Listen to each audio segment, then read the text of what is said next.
Los españoles somos de beber. Vamos haciéndonos algo más responsables que antes, pero sin exagerar, porque antes se mojaba el chupete de los niños en anís para que se durmieran y dejaran de joder. Y las abuelas de paso rezaban el rosario con ayuda del chinchón, del anisete o alguna bebida espirituosa que se decía para que las oraciones discurrieran más letárgicamente. Antes hacía mucho más frío que ahora, y en las obras todo discurría más equilibradamente con el sol y sombra, una expresión que a la gente más joven le sonará como les debe sonar a los más mayores Zetangana o Twitch. Vamos, anís y coñac para subirse al andamio. Somos un país de viñedos, de uvas, de malas uvas y de beber. Y por eso Aznar dijo aquello de que a él nadie le decía cuántas copas se podía tomar o no. Como se vio que había una relación entre los accidentes de tráfico y la ingesta de alcohol, se puso un límite, sensato. Pero para los poderosos, eso de que se les ponga límites es algo incomprensible. Quizá por eso un juez del Tribunal Constitucional tuvo que dejar muy a pesar suyo y a pesar del PP la tan alta magistratura, porque conducía borracho y sin casco una moto de gran cilindrada que podría haber terminado como el suceso aquel que hizo famoso a Ortega Cano fuera de los ruedos. Somos relajados en eso del alcohol en España. Conducir con 2 copas no tiene el rechazo social que, por ejemplo, tiene el abuso de menores. Pero mata, mata. Por eso, el que esté libre de pecado, que tire la primera piedra. Miguel Ángel Rodríguez no solamente se montó en un coche borracho, sino que lo estampó contra otros muchos coches que estaban aparcados. Otro que estampó vehículos, en este caso de la policía, fue Esperanza Aguirre. No le hicieron la prueba de alcohol porque se escapó, y por cosas de la justicia en Madrid debe ser la única ciudadana que puede hacer esas cosas. No es extraño que la persona que le llevaba la cuenta de su perro, Pecas, y que era su confidente en tantas cosas que se llevará a su tumba, como se llevará tantas cosas a la cárcel la asistenta de Cristina Cifuentes. Bueno, decía que sea la actual presidenta esta de Pecas de la Comunidad de Madrid. Y no es extraño que el consejero de Justicia de Ayuso sea el señor ese de la moto que conducía sin casco, bebido y con la impunidad que debe de dar ser juez del Tribunal Constitucional y que nadie te tosa. Otros, de buen beber, son periodistas. Porque claro, tanta comida y tanta sobremesa con los políticos les conduce directamente a la dipsomanía, que es la palabra culta para el alcoholismo. Uno está tentado a pensar que eso de ser periodista y borracho es más propio de la derecha, con sus puros y sus coñacs, pero en otros medios, como por ejemplo en una cadena de radio progresista de España, hay periodistas que son más conocidos por ir a trabajar borrachos que por sus propios trabajos. Como todo el mundo sabe, que son borrachos, pues les perdonan absolutamente todo, incluso que sean faltones, por ejemplo, con los miembros del gobierno. Bueno, no con todos, con los de Podemos. Y como son borrachos y ocurrentes, que es lo que tiene el alcohol, pues incluso juegan a cambiarle el nombre a la gente, porque deben de pensar que así son más graciosos.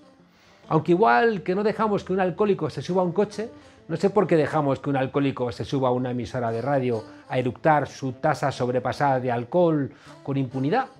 Porque si llenamos las tertulias de periodistas borrachos, ¿cómo vamos a explicar que no se llenen las tertulias de fascistas? Un poco de coherencia entre copa y copa no nos vendría mal. Recordamos el cuerpo y la sangre de Cristo con vino y tenemos refranes que recuerdan que el vino habla en nombre de la verdad. Se recomienda beber con moderación, dicen en las etiquetas de las bebidas alcohólicas, pero en verdad no somos nada moderados. En muchas culturas el alcohol formaba parte de procesos de introspección y también de rituales de fraternidad.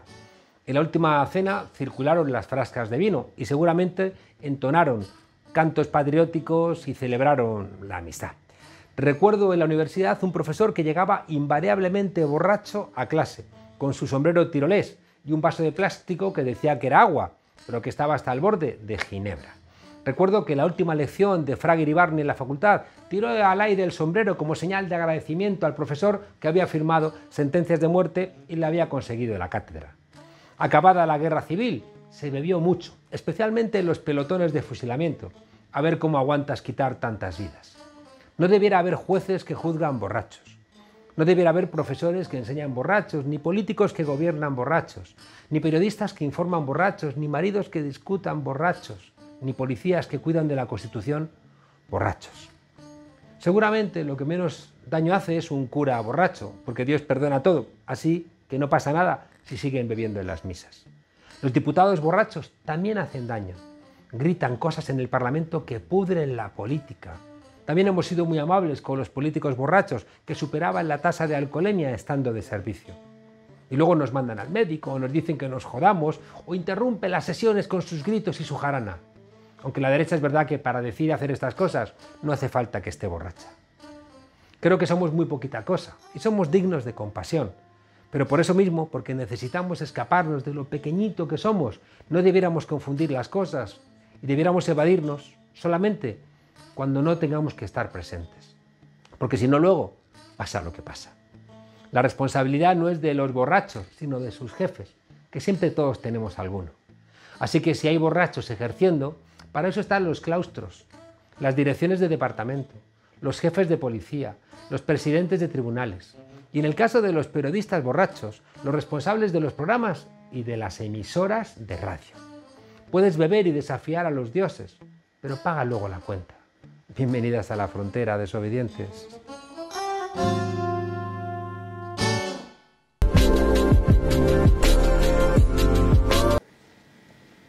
Un estudio del Washington Post demostraba que Donald Trump durante su mandato había emitido más de 30.000 mentiras, es decir, más de 20 mentiras al día. Ese quehacer se ha trasladado a Madrid y con Díaz Ayuso, en su alianza con Vox, parece que es la promesa de un laboratorio de la reconstrucción de la derecha en España, similar a lo que hemos visto en otros países o los propios Estados Unidos.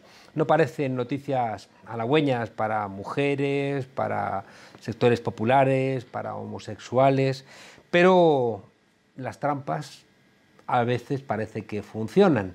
Hemos invitado hoy a Enrique del Olmo, un clásico del pensamiento y la praxis de izquierda de este país, a ver si nos ayudas a clarificar qué demonios ocurre. Enrique, bienvenido a La Frontera.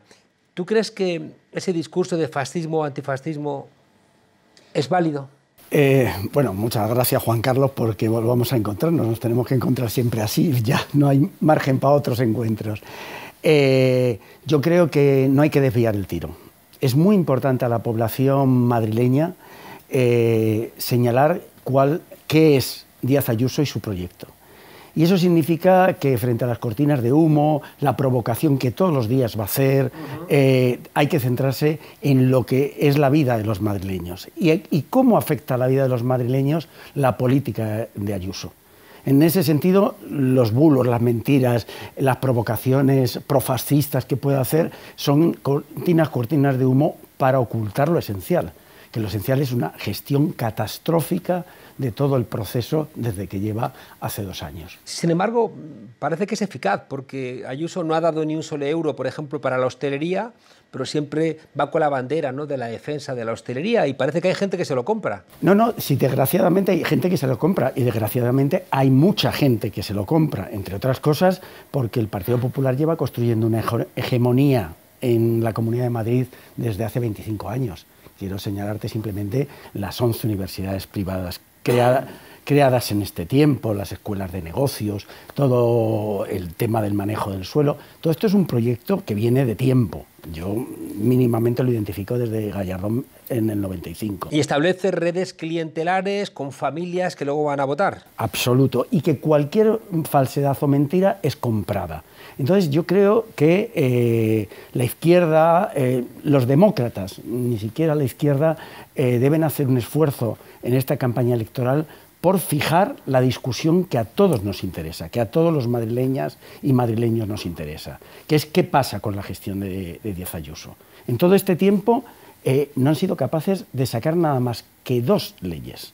Una ley del suelo, que es Anchas Castilla, o sea, de nuevo al ladrillo, para luego provocar la miseria y la pobreza de tanta gente, y la otra, crear una universidad privada. Eso es la tarea legislativa se limita a eso, y si hablamos de gestión, podemos hablar.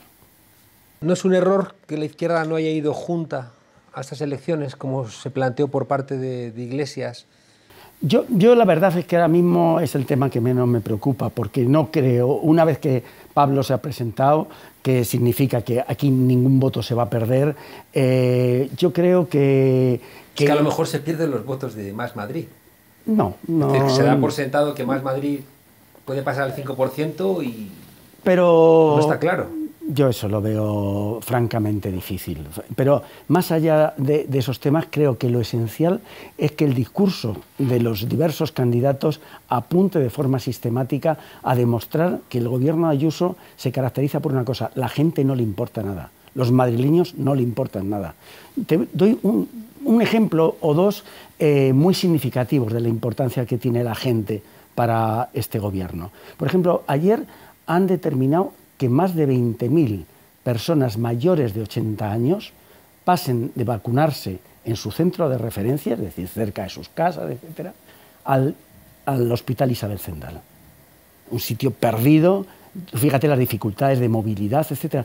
¿Les importa algo? No, les importa el espectáculo de tener a personas de 80 años vacunándose en cola. Esto es lo único que les importa. ¿Era necesario utilizar el Wanda Metropolitano para vacunar a sectores? En absoluto. Pero es que eso es así. Y, por ejemplo, en esta pandemia la dependencia obviamente ha sido un factor de crisis importante. ¿Qué lleva en el presupuesto Ayuso para la dependencia? Una disminución de 135 millones y 7.700 atendidos menos.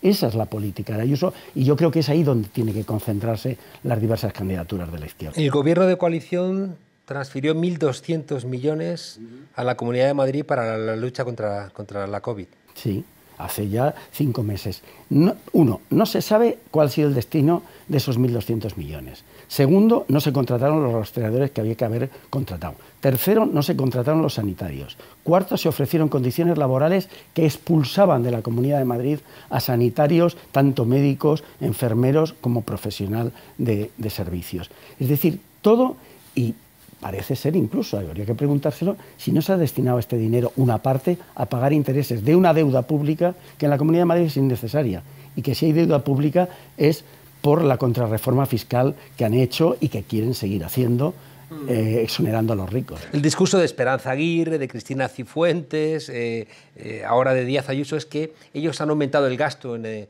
sanidad en Madrid. Sí, entonces, ¿por qué es la tercera comunidad con menos gasto sanitario del país, siendo la comunidad, según ellos mismos dicen, más rica y de más oportunidades?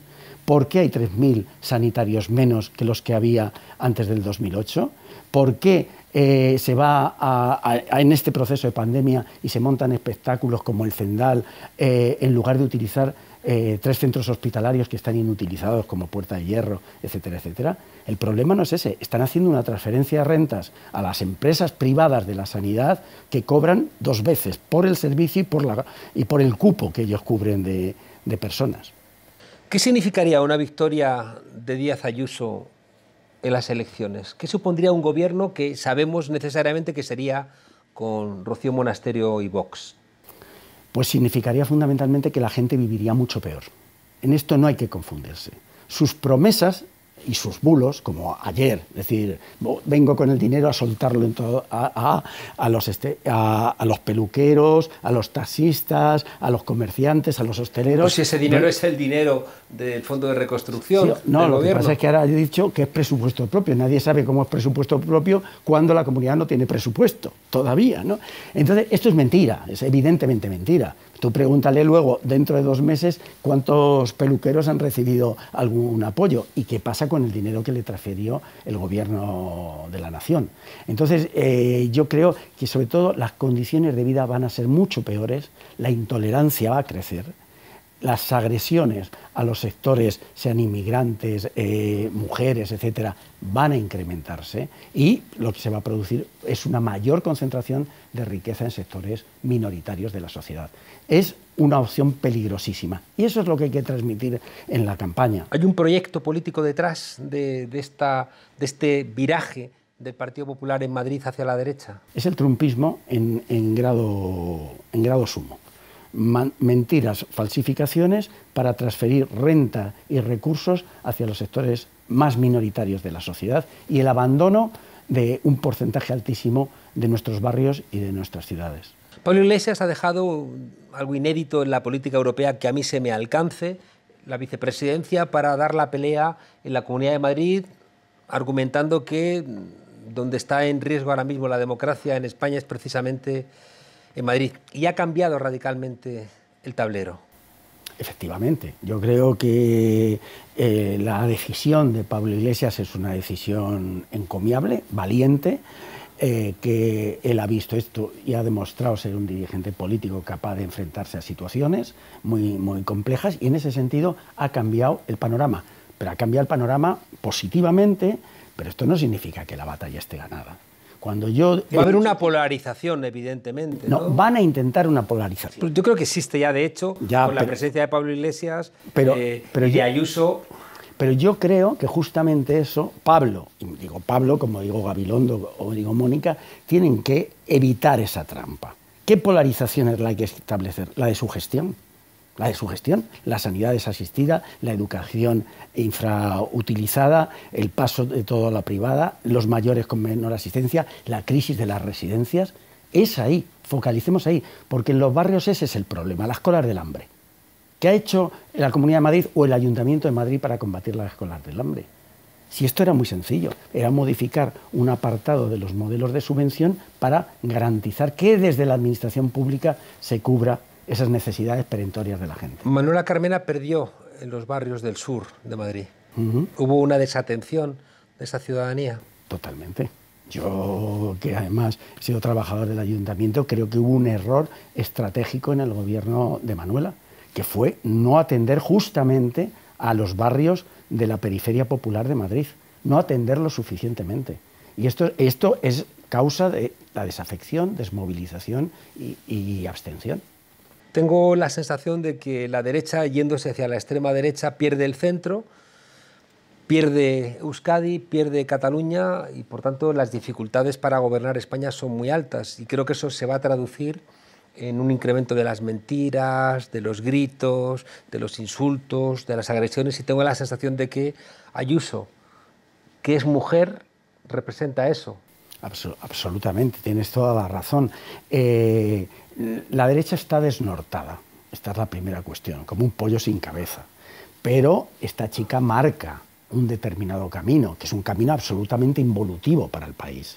Involutivo, con un riesgo antidemocrático serio y un riesgo real antisocial y para el desarrollo mismo de todos nosotros, ¿no? En ese sentido, yo creo que es en esa situación de falta de liderazgo de la derecha clásica, esta chica, es decir, el trumpismo, surge como una alternativa absolutamente material si gana la Comunidad de Madrid. Claro, te decía que es mujer y es trumpista, es decir, es enemiga de las mujeres, porque no basta ser mujer para ser feminista. Se equivocó Mónica García al plantear que ella, por ser mujer, representaba el feminismo para intentar debilitar lo que significa la candidatura de Pablo Iglesias. Yo creo que eso es un error. Yo creo que el feminismo es batalla de todos los progresistas y de toda la izquierda, con diferentes matices, y en ese sentido nadie tiene que arrogarse una bandera que es una bandera colectiva de millones de personas, ¿no? Y creo que hay que caminar por otro terreno. Caminar de la declaración de Mónica, yo prefiero la última parte, es construyamos un proyecto de gobierno juntos, como ha dicho Pablo y como ha dicho Gabilondo. Entonces yo creo que el mensaje a la ciudadanía tiene que ser un mensaje claramente unitario y tiene que ser sobre todo un mensaje alrededor de las condiciones de vida materiales de la gente. No confundirnos, no decir, cuando dice lo de los fascistas, claro, a todos nos hierve la sangre y decir, pues bueno, tú te sitúas al lado de los que mataron a 20 millones de judíos, es lo que te sale. Y bueno, a lo mejor le puedes decir eso en un debate, pero no más. A continuación tienes que decirle qué ha pasado con los 1.200 millones, qué ha pasado con los sanitarios. Este es el tema. A 6 millones de judíos, 20 millones en toda la Segunda Guerra. En toda la Segunda Guerra Mundial. Incluso 25 millones, hay cifras que las aumentan. Nos vamos, Enrique, es verdad que parece que la pelea de Madrid va a ser la pelea también de la política española. Estas elecciones tienen un aspecto de ser elecciones generales. Absolutamente. Ayer me hablaban amigos míos de Cataluña y les veía más motivados que por el procés, que por la discusión de Cataluña y de su gobierno que no se forma, ¿no? ¿Por qué? Porque es que nos jugamos mucho. En ese sentido, el movimiento realizado por Pablo y la posibilidad de dar una batalla de carácter nacional es importante. Pero de nuevo, concluyo repitiendo, discutamos de lo que queremos, no de lo que nos plantee Ayuso. Enrique del Olmo, funcionario del Ayuntamiento de Madrid, sociólogo y un clásico de la lucha política de la izquierda aquí, en esta ciudad y en esta comunidad. Muchas gracias por acompañarnos aquí en La Frontera. Muchas gracias, Juan Carlos. Hasta pronto. Hasta pronto.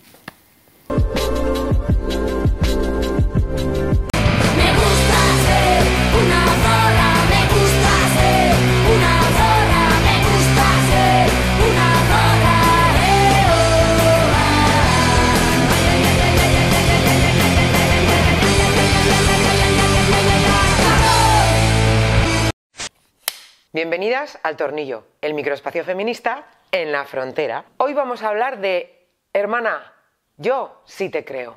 Esta es una expresión que se ha hecho muy popular últimamente, sobre todo en las redes sociales, pero no solo, y que expresa la complicidad, la sororidad, el apoyo, el acompañamiento, el sostenimiento que cada vez más mujeres, ojalá algún día todas, ofrecemos a otras cuando éstas cuentan experiencias relacionadas con el abuso sexual, con las agresiones sexuales, con la violencia contra nosotras, o cuando señalan a hombres concretos como agresores. Por definición, la violencia contra las mujeres siempre es ejemplarizante. Está pensada y siempre ha funcionado como herramienta para mantenernos sumisas, obedientes, ocupando la posición que el sistema considera que nos corresponde: servir, satisfacer, callar.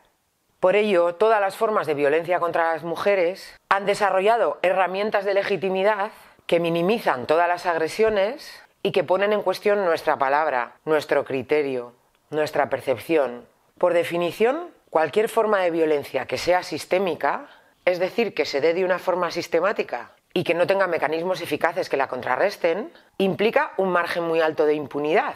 Esto significa que quienes cometen esas agresiones, que quienes ejercen esa violencia, la mayoría de las veces no paguen las consecuencias.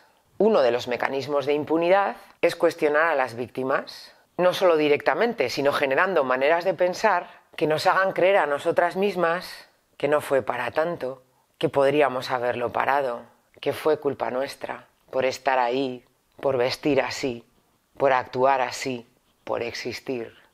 Por eso es muy importante que quienes identificamos que hemos vivido situaciones de violencia contra nosotras, hablemos de ellas públicamente o con otras mujeres. Y por eso es fundamental que siempre que un cuerpo marcado como mujer nos cuenta una situación que ella identifique como violencia, la escuchemos, la creamos, la acompañemos.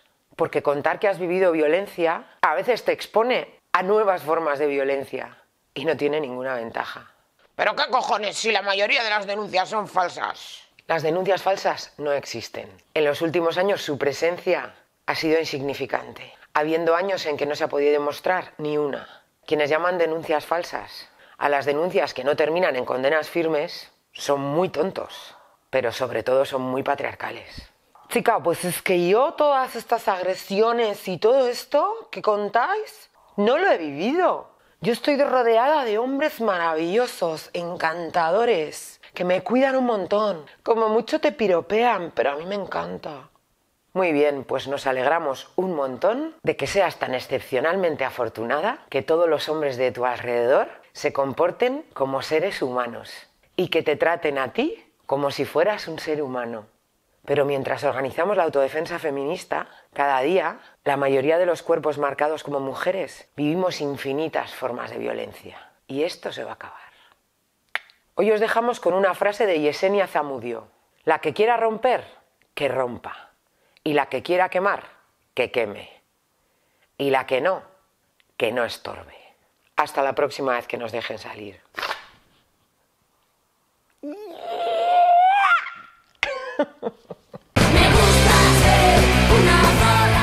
Hablar de brigadas internacionales nos lleva a la Guerra Civil Española, que fue seguramente la última guerra romántica, donde hubo gente que entendió que jugarse la vida para pararle los pies al fascismo era estar en el lado correcto de la historia. Sin embargo, recientemente ha habido también brigadistas que decidieron jugarse la vida para parar algo que se anunciaba, todavía se sigue anunciando como una de las bestias negras de nuestro siglo XXI, que es el integrismo islámico que representaba el Estado Islámico. Sin embargo, se les quiso señalar como mercenarios, se les quiso señalar como culpables de algún tipo de delito, cosa que no ocurre con los mercenarios que a cambio de dinero van a pelear en las guerras que establece los Estados Unidos. Ferran Barber ha hecho un documental recordándonos todas estas cosas y bien lúcido, porque nos enseña a mirar con ojos no contaminados por los medios de comunicación. Ferran, un placer saludarte y gracias por estar aquí en La Frontera. Gracias a vosotros. Oye, les llamaban mercenarios, pero me da que mercenarios no eran. Inicialmente se les llamó de todo, y no solamente se les llamó de todo, sino que en algunos países, y entre ellos España, se les intentó imputar por diferentes delitos. En el caso, por ejemplo, del gallego Argues Artiaga, la Audiencia Nacional intentó imputarle 70 y tantos homicidios, tanto como supuestas bajas había causado en las filas enemigas. Finalmente, aquella causa se sobreseyó, aquello no tiró para adelante. Pero sí, después de alguna manera se les estigmatizó en muchos medios de comunicación por ignorancia, la mayor parte de los casos, o por prejuicios ideológicos, y además por desconocimiento, porque inicialmente se asumió un poco como que aquello era una cosa de malditos rojos, cuando en realidad y curiosamente en las filas de las diferentes milicias kurdas en las que se enrolaron españoles y otros voluntarios occidentales, acabaron coincidiendo gente de todo el espectro ideológico. Y la prueba es, no sé si recordaréis, que hace 2 años en público sacamos una foto del señor líder de Vox retratado junto a unas milicianas kurdas que él trató de vender como no sé exactamente el qué, pero eran guerrilleras del PKK. ¿Cómo acabó allí? Lo desconozco.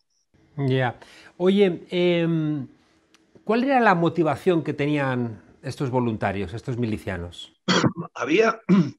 Tú has dicho algo que en realidad fue probablemente una de las cosas que a mí me llamó la atención desde el principio, y dices, la Guerra Civil Española fue probablemente la última guerra romántica. Yo diría que fue la penúltima, que la última ha sido esta. Y de alguna manera la Guerra Civil Española fue el referente para muchos. Claro, al final, como digo, acabó yendo gente con todos los perfiles ideológicos. Es increíble, pero había pues gente que se definía como anarquistas, había antifas, pero había gente que se definía como cruzados, había muchos norteamericanos del alt-right. Y claro, pues normalmente el tipo de razones que les alentaban eran diferentes. Había gente que había ido a apoyar la revolución que se estaba gestando en Rojava, aprovechando el vacío de poder que se creó pues, a raíz del conflicto civil sirio. Y había gente que fue a defender a la cristiandad, o gente a lo mejor sin ningún tipo de compromiso o de ideología definida, que se quedó absolutamente escandalizada de ver lo que estaba pasando con el ISIS o con los yazidíes en Sinjar, y de algún modo lo que vieron, y esa fue la cosa que a mí me fascinó, ¿no? Es decir, los estados a los que se les llena la boca, o después, 6 años después, realizan denuncias sobre esto, sobre el otro, no hacen nada.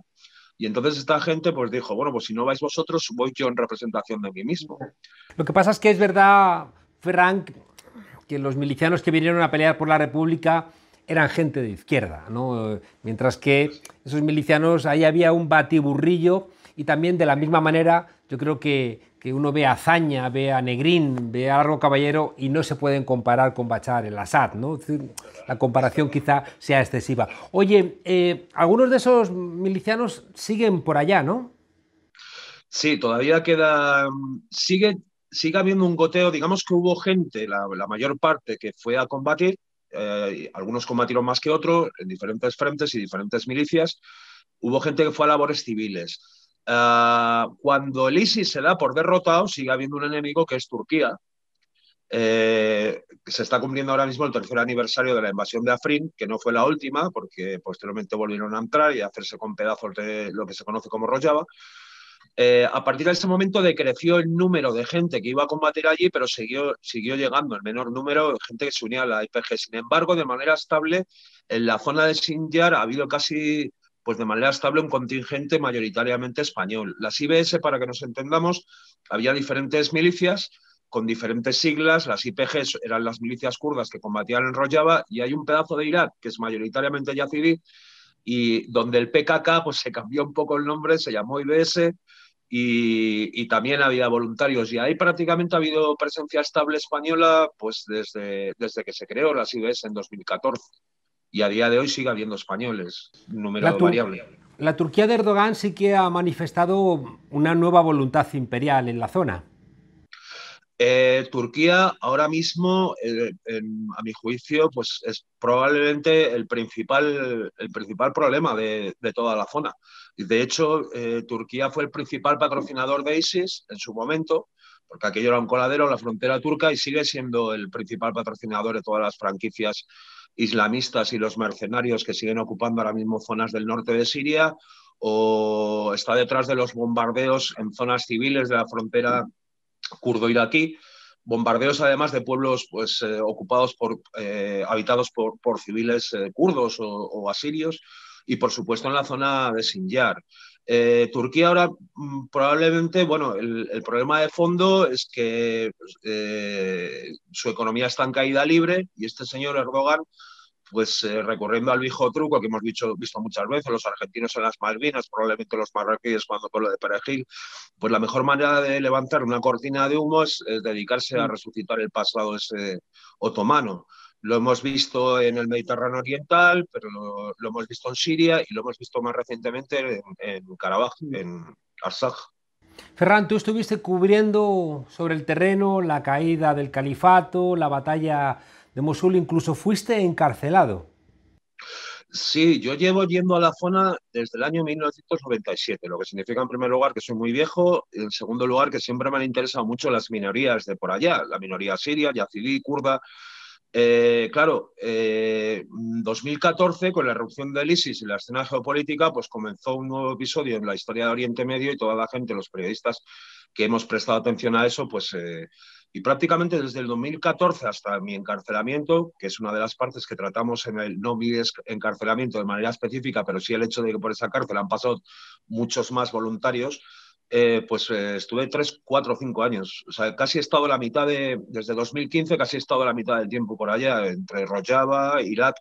Y en el último de los viajes, como bien dices, que es uno de los temas que se aborda en el documental, las cárceles de los Barzani, del Kurdistán iraquí, que visitó el Papa hace 8 o 10 días, pues a mi retorno me contrató un equipo alemán de televisión para llevarles hasta una zona bastante conflictiva que está en la zona de Yazidí de Irak. Y a mi retorno, pues cuando volvía de un valle ocupado del PKK, sí, me capturaron los Peshmerga de Barzani y me metieron en el trullo. Pero no era el primer español, han pasado 10 ya por ahí. Pobre pueblo del Kurdistán que abandonado está. ¿Tú crees que la visita del Papa a Irak servirá para que esa zona deje de ser el polvorín en que se ha convertido también por la voluntad de Estados Unidos de liarla contra Irán, contra Irak, y de convertir, ya digo, en esa zona en un disparate? La visita del Papa a Irak ha sido decepcionante y contraproducente. Porque, bueno, en primer lugar no hay un Kurdistán, sino muchos Kurdistanes, y hay muchos pueblos kurdos, porque claro, el pueblo kurdo se reparte por diferentes estados: Siria, Irak, Irán, Turquía, las circunstancias geopolíticas de cada uno de esos lugares es diferente. El Papa ha visitado la zona de Irak administrada por Bagdad, y luego la zona de Irak administrada esencialmente por la familia Barzani, que son kurdos, pero que no representan a los kurdos, que es una dictadura sanguinaria, tribal y miserable, que lo que fundamentalmente hace es oprimir al pueblo kurdo. Y lo que ha hecho esa visita, dado que el Papa no le ha dado ningún carácter político ni ha utilizado su presencia allí para denunciar la terrible situación de los opositores o el modo en que están saqueando los recursos o subiendo la pobreza a su gente, pues lo que ha hecho es blanquear a esa dictadura tribal. ¿No crees que haya servido para intentar visibilizar algún conflicto que no está por lo general en los telediarios ya? Opinión en absoluto, porque justamente la imagen que han transmitido, lo primero que hizo el Papa al aterrizar en Erbil es reunirse con el triunvirato de sátrapas, Masud, Masrur y Nechirvan, en el aeropuerto de Erbil, y decir que eran los protectores de los cristianos. En realidad, la dictadura de los Barzani fueron el principal causante del genocidio cristiano-asirio, porque en lugar de defenderlos se retiraron después de desarmarles. ¿Quién salvó a los yazidíes de Sinjar? El PKK, que también son kurdos, pero esto es algo que ha silenciado la prensa internacional, porque se supone que el PKK es un grupo terrorista, lo cual es absolutamente disparatado, y es una de las cosas que tratamos de demostrar en el documental. Por otra parte, el Kurdistán de los Barzani es una colonia turca en Irak o una especie de caballo de Troya de Erdogan. es un lacayo de Erdogan y es el que está permitiendo que se bombardeen esas zonas ocupadas por la milicia del PKK o esas zonas asirias o las zonas yazidíes. Ferran Barber, autor del documental Si te dicen que caí en Rojava, que se puede ver en YouTube. Gracias por vuestro trabajo. Te contactaremos pronto para que nos cuentes si puede haber soluciones en ese avispero. Me dejas preocupada porque ni siquiera el Papa, que me consta que es un hombre de buena voluntad, ha podido ayudar. Yo no sé qué podremos hacer para solventar aquello. Así que pronto cuenta con que te regresaremos de nuevo a esta frontera, tú que eres muy conocedor de las fronteras, para que termines de contarnos. Gracias, enhorabuena por tu trabajo y hasta pronto. Gracias a vosotros.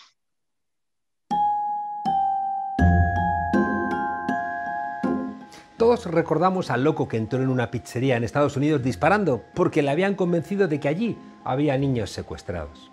En España ya estamos en una suerte de Pizzagate desde que Vox salió del armario. Si al PP le hacía falta una excusa que no le hacía, se la brindó. El periodismo es la continuación de la guerra por otros medios. Para los que aún tienen dudas sobre la objetividad de los grandes medios de comunicación en este país, vaya a este nuevo capítulo sobre los olvidos de la prensa de papel cuando la justicia falla a favor de Podemos. ¡Qué mala suerte! Siempre hay una noticia más importante que meter en portada. La extra, con la declaración de... ¡Extra! ¡Ya está la extra con la declaración! ¡Los últimos momentos!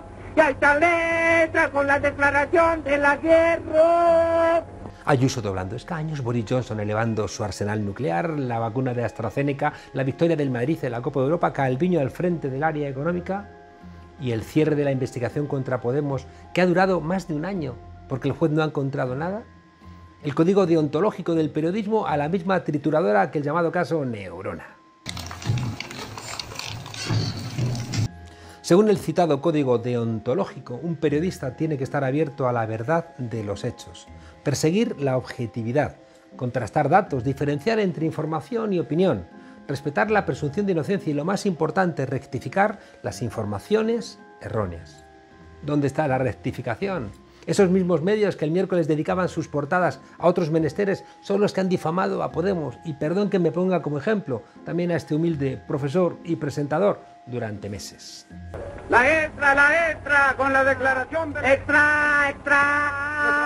¡Ya está la extra con la declaración! ¡Los últimos momentos! ¡Ya está la extra con la declaración de la guerra! Estos son los medios en España, grandes grupos al servicio del IBEX 35 y de sus mayordomos en la política, que deciden las noticias que luego serán tema de conversación en las tertulias, en las casas, en los bares, en las escuelas. Carroña para acuñaos. Como cuando acusan a Victoria Rosell de no sé cuántas cosas y al final la sentencia, ¿qué dice? Pues que no hubo falta de contrato, ni dinero B, ni despido improcedente, ni nada de nada. ¿Pero qué más da? ¿Habéis visto esta sentencia en algún medio? Claro, es Victoria Rosell, es Pablo Iglesias, es Podemos, es siempre lo mismo, difama que algo quedará. ¿Y el rigor periodístico? ¿Dónde coño está el rigor periodístico? ¿Y el código deontológico y la verdad? ¿La verdad? ¿Pero a quién le interesa la verdad? Los que mandan son los que mandan y les sobra una fuerza política que no pide dinero a los bancos, que no tiene miedo a los fondos buitre, ni tampoco a los grandes tenedores de vivienda, y a la que no le hacen gracia los borbones, y menos aún cuando roban, se fugan o se vacunan por la cara. ¿Qué se inventarán de aquí a las elecciones de Madrid del 4 de mayo? Venezuela y ETA es que están muy trillados. La caja B ya no cuela, ha dicho el juez que no funciona. Claro, que Monedero monta en moto, que se esconde en el metro, si es que eso ya lo hemos hecho. Que hemos pagado con el dinero que ganamos la hipoteca, es que eso ya no cuela. Pero no lo dudéis, se les va a ocurrir algo seguro. Hasta mañana, desobedientes.